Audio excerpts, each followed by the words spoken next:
Hello नमस्कार दोस्तों, जय सिया राम। मैं आपका दोस्त और होस्ट आ चुका हूं अपनी एक नई वीडियो के साथ। और आज हम बात करने वाले हैं टेम्परेचर गेज कैलिब्रेटर को लेके, जिसे हम टेम्परेचर स्टब भी बोलते हैं, जो कि हमारा नैगमैन मेक का है। अभी सबसे पहले हम बात कर लेते हैं इसके कंट्रोल पैनल के बारे में। इस कंट्रोल पैनल में सबसे पहले यहाँ पे एक हमारा टेम्परेचर कंट्रोलर दे रखा है। टेम्परेचर कंट्रोलर के साथ यहाँ पे टेस्ट स्विच के लिए एनओएनसी के लिए हमें एक सर्किट पॉइंट दे रखे हैं। और उसी के साथ में हमारा कंट्रोल फ्यूज जो कि 500 मिली एम्पियर का है, वो भी यहाँ पर दे रखा है। अगर हम इस टेम्परेचर कैलकुलेटर को कैसे यूज़ करना है इस पर बात करें तो सबसे पहले हमें अपनी स्टार की को प्रेस करना होगा। उसके बाद हमारे पास ये जो नेविगेशन कीज़ हैं, इनके थ्रू हम टेम्परेचर सेट पॉइंट को बढ़ा या कम कर सकते हैं। अभी मान लीजिए जैसे हमने 90 डिग्री सेंटीग्रेड का सेट पॉइंट दिया हुआ है और यहाँ पे अभी हमने गेज लगाया है। गेज अभी ये हमारा 80 डिग्री सेंटीग्रेड से प्लस हो चुका है। जो धीरे धीरे ये टेम्परेचर हमारा 90 पे पहुँच जाएगा। अगर ये हमारी टेम्परेचर गेज की सुई 90 डिग्री पे पहुँच जाती है तो इसका मतलब ये हमारा टेम्परेचर गेज पूरी तरीके से सही है।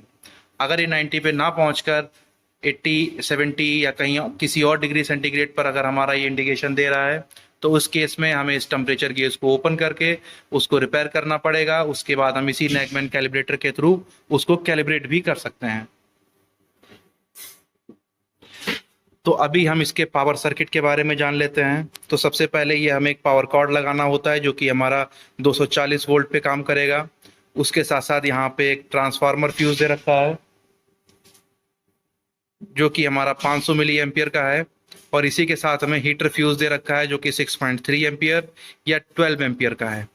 तो यहाँ पर एक बात उठती है कि यहाँ पे 6.3 एम्पियर और 12 एम्पियर क्यों दे रखा है। तो यहाँ पर इन दो फ्यूज की रेटिंग्स देने का कारण यह है क्योंकि यहाँ पे हमारा सेलेक्टर स्विच दे रखा है। यहाँ पे अगर ध्यान से देखेंगे तो आपको दिखेगा 230 वोल्ट। अगर इस सेलेक्टर स्विच को हम राइट में स्लाइड कर देंगे तो यहाँ पे 115 वोल्ट आपको शो करेगा। अगर हम इस कैलिब्रेटर को 115 पर यूज करेंगे हमें 6.3 एम्पियर का फ्यूज यूज करना पड़ेगा। अगर हम 230 वोल्ट की सप्लाई पर इस नैगमैन कैलिब्रेटर को यूज करते हैं तो उस केस में हमें 12 एम्पियर का फ्यूज यूज करना पड़ेगा। क्योंकि इसके अंदर एक हमारा स्टेप डाउन ट्रांसफार्मर लगा होता है, उस ट्रांसफार्मर की सेफ्टी के लिए हमें 500 मिली एम्पियर का फ्यूज दे रखा है। इन एनी केस अगर हमारे सप्लाई साइड से या इसकी ग्राउंडिंग साइड से अगर कोई भी प्रॉब्लम आती है तो यहाँ पर आप एक फ्यूज का सिंबल देख सकते हैं। ये फ्यूज हमारी सप्लाई को प्रोटेक्ट करने के लिए लगा होता है और ये भी हमारा 500 मिली एम्पियर का ही फ्यूज है। अब इसके साथ साथ हम जान लेते हैं यहाँ पे हमें कुछ वार्निंग्स दे रखी हैं। वो वार्निंग्स क्या हैं? वार्निंग हमारी सबसे पहले है never use in hazards area. कहीं भी हैजार्ड्स एरिया में जहाँ पे सप्लाई की वजह से कुछ प्रॉब्लम हो सकती है, जहाँ पर आग की कंडीशन है, वहाँ पे हमें इस नैगमैन कैलिब्रेटर का यूज नहीं करना है। अब हम बात कर लेते हैं कॉशन की।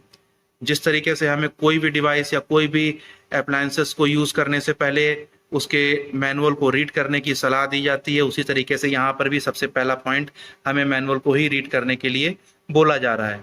लेकिन मैं खुद ही यहाँ पर बैठा हुआ हूँ आपका मैनुअल बन के, जो आपको पूरे स्टेप बाय स्टेप हर एक चीज को क्लियर करने वाला हूँ। दूसरा क्वेश्चन दे रखा है सेट डिजायर्ड टेम्परेचर। जिस टेम्परेचर पे हम अपने टेम्परेचर गेज को कैलिब्रेट करने वाले हैं अपने कंट्रोलर के थ्रू, हमें उसको वहीं पे सेलेक्ट करना होगा, उसी टेम्परेचर सेट पॉइंट कंट्रोलर में देना होगा। थर्ड पॉइंट पे आता है हमारा use read temperature only for calibration. ये जो हमारा टेम्परेचर दिखा रहा है ये सिर्फ हमारा कैलिब्रेशन करने के लिए है। अगर हमें एडिशनली यहाँ पर कुछ और कैलिब्रेट करना है तो उस केस में यहाँ पे हमें आरटीडी लगाकर एक हमें अपना टेम्परेचर कंट्रोलर अलग से लगाना होगा। अब बात कर लेते हैं अपने चौथे पॉइंट के बारे में, चेक वोल्टेज एंड ग्राउंडिंग। हम सभी जानते हैं कि किसी भी अप्लायंसेस को, किसी भी मशीन को ऑन करने के लिए उसे एक मिनिमम वोल्टेज की रिक्वायरमेंट होती है और उसका क्या रेटेड वोल्टेज है, उस रेटेड वोल्टेज के अकॉर्डिंग हमें वहाँ पे सप्लाई देनी होगी। और उसके साथ साथ वहाँ का हमारा ग्राउंडिंग भी प्रॉपर तरीके से होना चाहिए ताकि किसी भी तरीके की कोई भी एबनॉर्मलिटीज हैपन ना हो। हमारा पांचवा point, after use at the end of the day please do not switch off from high temperature but set to zero and leave the calibrator to room to cool to room temperature with fan running. इसका क्या मतलब हुआ? एक बार जब हम इस calibrator का use कर चुके होंगे, जब हम इसे बंद करेंगे तो उस केस में हमें इसे डायरेक्ट शट ऑफ नहीं करना है। सबसे पहले कंट्रोलर के थ्रू हमें सेट पॉइंट दे देना है 25 230। उसके बाद हमें कुछ देर तक इसे ऐसे ही छोड़ देना है ताकि इसके अंदर का फैन जो होगा वो इसके अंदर की सारी हीट को बाहर निकाल पाए, हीट डेसिपेशन की प्रॉब्लम ना बनने पाए, इसीलिए हम इसको डायरेक्ट बंद नहीं करेंगे। अब अपने हम छठे पॉइंट की बात कर लेते हैं। Never keep the calibrator inside case unless read temperature is below 50 degree centigrade. जब तक हमारे इस नेगमैन कैलिब्रेटर के टेम्परेचर रूम टेम्परेचर पे ना आ जाए तब तक इसका जो हमारा केस है उसके अंदर हमें इसको नहीं रखना है। तो आइए अब हम समझ लेते हैं कि नेगमैन कैलिब्रेटर के थ्रू हम टेम्परेचर गेज को कैसे कैलिब्रेट करने वाले हैं। तो अभी हम आ चुके हैं अपने नेगमैन कैलिब्रेटर पे। देखिए इस प्लेस पे हमें एक थर्मोवेल लगानी होगी, उस थर्मोवेल में ही हम टेम्परेचर गेज या आरटीडी लगा सकते हैं। तो उसके लिए यहाँ पे हमें एक पुलर हैंगर दिया हुआ है जिसका यूज़ करके हमारे पास जो 3 थर्मोवेल हैं अपनी साइज़ के अकॉर्डिंग, अपने एप्लीकेशन के अकॉर्डिंग हम इन थर्मोवेल को इस वेल में लगाएंगे। उसके बाद हम टेम्परेचर गेज को उसमें लगा सकते हैं। तो इसको सेट करने के लिए हमें सिंपली इस पुलर को पुश करना है। इसमें हमारे कुछ होल्स हो रखे हैं, वहाँ पे उनको सेट करना है और फिर उसको उठाकर इसी वेल में वापस लगा देना है। फिर उसके बाद हमें अपना एक टेम्परेचर गेज को लेना है, इस टेम्परेचर गेज को इसी थर्मोवेल में लगा देना है।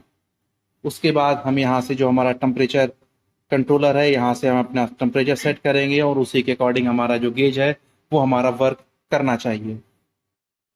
तो इस तरीके से हम नेगमैन कैलिब्रेटर के थ्रू किसी भी टेम्परेचर गेज को कैलिब्रेट कर सकते हैं। अगर टेम्परेचर गेज में किसी भी तरीके की कोई प्रॉब्लम आती है तो हम टेम्परेचर गेज को ओपन करके उसे कैलिब्रेट करेंगे और रिपेयर करेंगे। तो आज के लिए टेम्परेचर गेज की वीडियो में इतना काफ़ी है और अपनी नेक्स्ट वीडियो में हम बात करेंगे वैक्यूम गेज कैलिब्रेटर की। उसके साथ साथ हमारा एक दे रखा है प्रेशर गेज कैलिब्रेटर जो कि हमारा रविका मेक का है।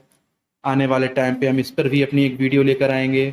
और इन दोनों के अलावा हमारे पास एक इलेक्ट्रॉनिक प्रेशर कैलिब्रेटर भी है, तो आइए मैं आपको उसको भी दिखा देता हूँ। दोस्तों ये है हमारा नेगमैन का डुअल पोर्ट इलेक्ट्रॉनिक कैलिब्रेटर जिसकी मदद से हम electronically pressure gauge, pressure transmitter या प्रेशर स्विच को भी कैलिब्रेट कर सकते हैं। तो हम इसको देखें किस तरीके से है ये सब और इस पर किस तरीके से प्रेशर गेज या प्रेशर ट्रांसमीटर को कैलिब्रेट करते हैं ये हम अपने आने वाली वीडियो में आपको ज़रूर बताएंगे। तो आज के लिए बस इतना ही। धन्यवाद। जय श्री राम।